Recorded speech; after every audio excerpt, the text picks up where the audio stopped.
Hello, everyone, and welcome back to 21-Minute Reads with me, Maya D. In these 5-minute videos, I share with you my takeaways from my current book.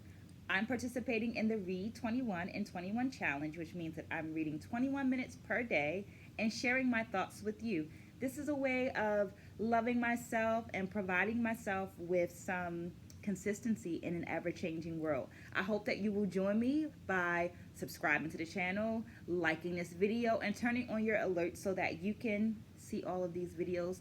Make sure you comment about what you think. Offer some books because I love to read. I'm on my second book of the year, and this book is The Black Dancing Body by Brenda Dixon Gottschild. I freaking love BDG. I use her essays in my dance history courses, both for dance majors and non-dance majors. I use her essays and her readings also in my movement classes to further the knowledge. Looking for going deeper than replication, but looking for that space of embodiment, right? Um, I read this week up to page 18, and I'm going to explain why I only got to page 18 in my 3 takeaways. Takeaway number 1, it takes a village. Brenda Dixon Gottschild, you're going to hear my bangles. I'm sorry about that. BDG opens this book by acknowledging it takes a village and going a step further by listing the names of the people that poured into her and giving bios for those people. This is before we get to page number 1, right? So that's why 18 plus those other pages is what I read this week. I thought that this was super important, and I took my time with this because I thought it was important to say the names of these people aloud and say their acknowledgments aloud and pairing those acknowledgments with their name, because in my experience there are times where the names are forgotten or the acknowledgments are forgotten. So this was my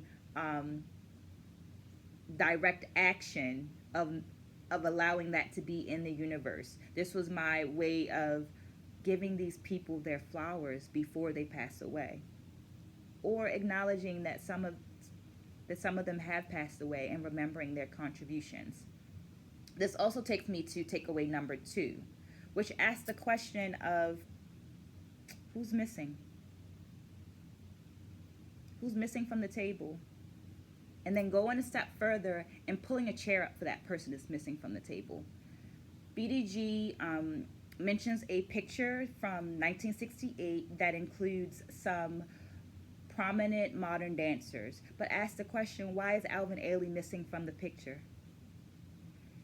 I think as an educator, as a person that is disseminating information, that it is important that the information that I disseminate comes from a collective of multiple perspectives and ideas, right? So that the next generation has access to more because I provided them with more. I provided them with diversity, inclusion of perspectives, of ideas, of values, so that they can make informed decisions. So who's missing from the table? And did you pull up a chair for them? This brings me to my final takeaway, which is, what is Black dance? I'm going to read one of BDG's quotes for this one. I do not believe that there is a such phenomena as Black dance or white dance, or even a Black dancing body or a white dancing body. They are cultural milestones, not racial markers. Ooh. So I began to reflect on this, or I reflected some more on this. Hindsight being 2020, when I was younger, I would have defined Black dance as the ability to emote and connect with the audience in a way that they have an emotional response. Not just anger or pleasure, but like they feel it in their soul. But this concept was completely thrown out the window when I began courses at the University of Maryland, Baltimore County, with Sandra Lacey, who presents as white. And her movement touched my soul.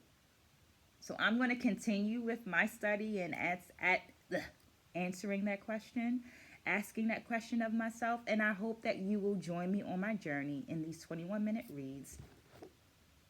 The Black Dancing Body. Make sure you comment. Make sure you have a blessed day. Have a good one.